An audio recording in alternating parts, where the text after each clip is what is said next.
to rebound with the release of its newest phone. And we're getting a first look at the new Galaxy Note 8. The new phone features a dual lens camera, animated messages, expanded note-taking. It also includes a lower battery capacity, and the battery has more physical protection. The company's previous model experienced issues with exploding. You might remember that, but the new phone will go on sale September 15th. Walmart and Google teaming up. It's an effort to compete with Amazon. The idea hinges on the bet that busy shoppers will let artificial intelligence organize their shopping carts for them. As with Amazon, Walmart shoppers linking their accounts to Google will be sharing access to data on their shopping habits. Meanwhile, Amazon venturing into the education field. The company unveiled 10 Marks Writing, which is a tool that helps design a writing curriculum for grade school teachers. The program includes writing exercises, lesson plans, assignments, and a digital assistant to give personalized feedback to students. The tool costs $4 per student per year.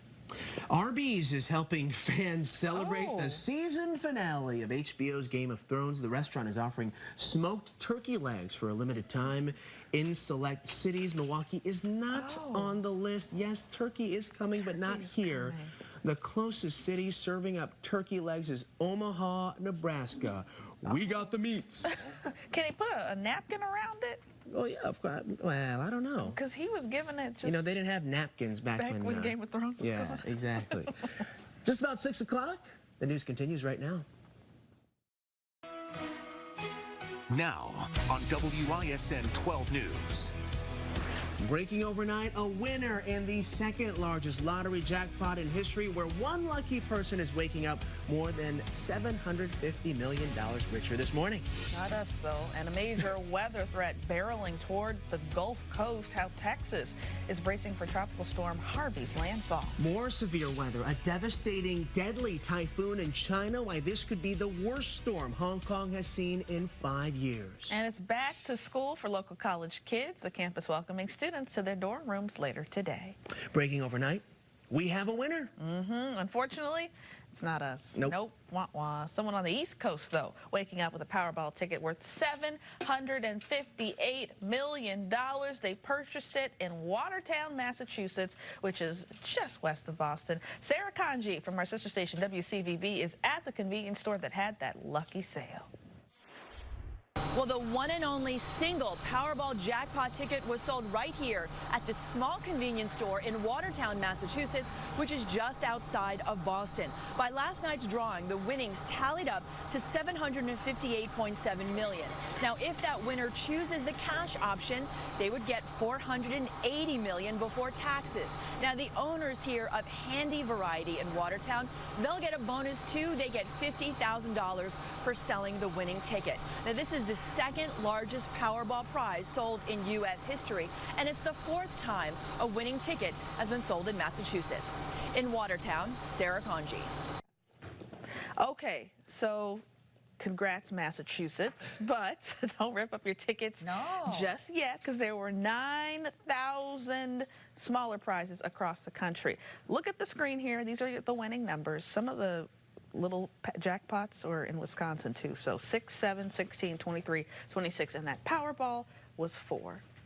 Now, even though we didn't win big, there are some happy people in Wisconsin this morning. As Melinda mentioned, overnight we learned that $50,000 Powerball prizes were won in West Dallas, Green Bay, Madison, and Reedsburg. No word yet which stores, though.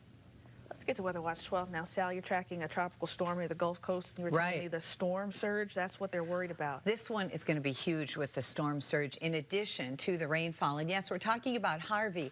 Right now, parts of South Texas expecting up to 20 inches of rain this weekend. Reporter Andy Rose has the latest on the preparations underway right now. Harvey is expected to keep strengthening in the Gulf of Mexico, and it could reach Texas Friday. Preparations are underway in Texas as the governor declares a state of disaster for 30 counties ahead of the storm. Teams of technicians are checking water levels at bayous in Harris County. They're ensuring if and when the rainfall comes, they'll be able to accurately measure it.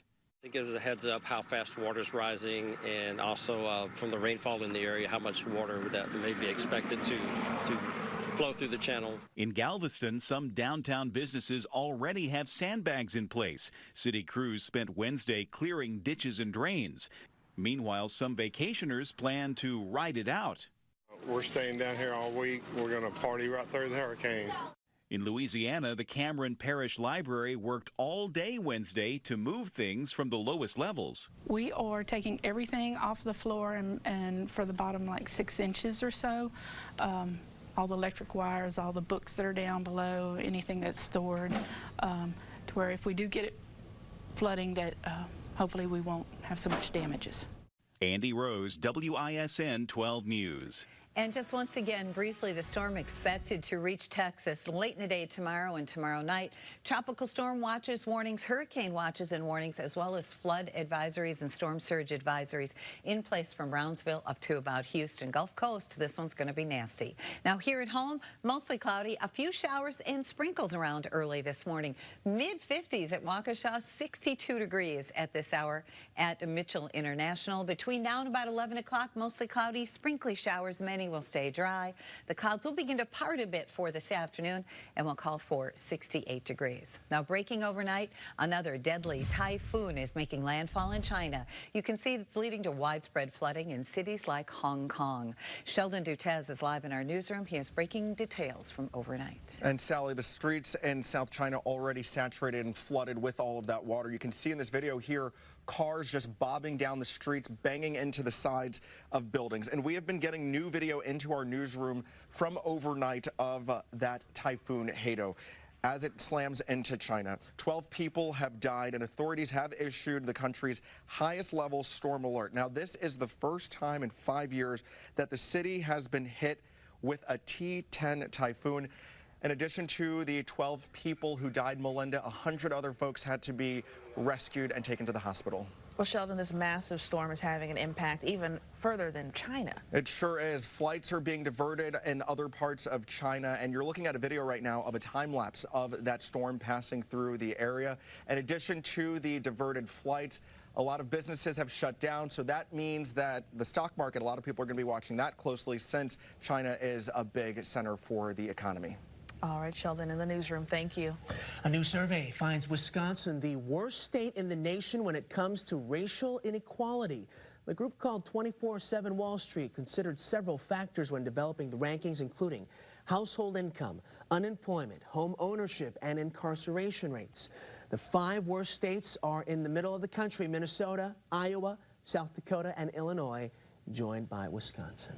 Well, now to a developing story. The beating of a Milwaukee teacher is getting national exposure. Disturbing scene just weeks after the school year began in Milwaukee. A high school student arrested for attacking. This video, which we first showed you yesterday morning, shown to the viewers of ABC's World News Tonight with David Muir. In it, a student at South Division High School punches a teacher several times Tuesday morning. We still do not know what led up to it, but Milwaukee's mayor is calling it a criminal act. Our paramount concern is the safety of our teachers. They're in these classrooms every day. They have to be safe. This young man has to be prosecuted. Police referred the 16-year-old student, whose name is not being released, for juvenile charges. 12 News was not allowed inside the court hearing yesterday. MPS provided no update on the teacher's condition, but a staffer tells 12 News the school community is very concerned because the man is described as a beloved teacher. 12 News Time, 6:07. Get the futons, mini fridge, ramen noodles ready. Today is move-in day at Marquette University. Hillary Mintz live on campus. Hillary, it's the end of an era for a famous dorm. Andy, it's a very exciting time for freshmen starting their college journey, but I gotta tell you, the sky shedding a few tears this morning for McCormick Hall. It is the final year that this dorm will house freshmen. It's coming down after this school year. And the iconic dorms, you know them, it's circular. You see them on their way into downtown at 16th and Wisconsin. Yes, it's coming down, and a new project will be taking over to house the freshmen. You may have noticed the massive construction project. Let's show you a live pic at the construction site. It's on between 17th and 18th Street on Wells. Crews there are building 2 brand new dorms, and they will be connected, and that will be for freshmen and sophomores with about 750 beds, and that is set to open for the 2018-2019 school year.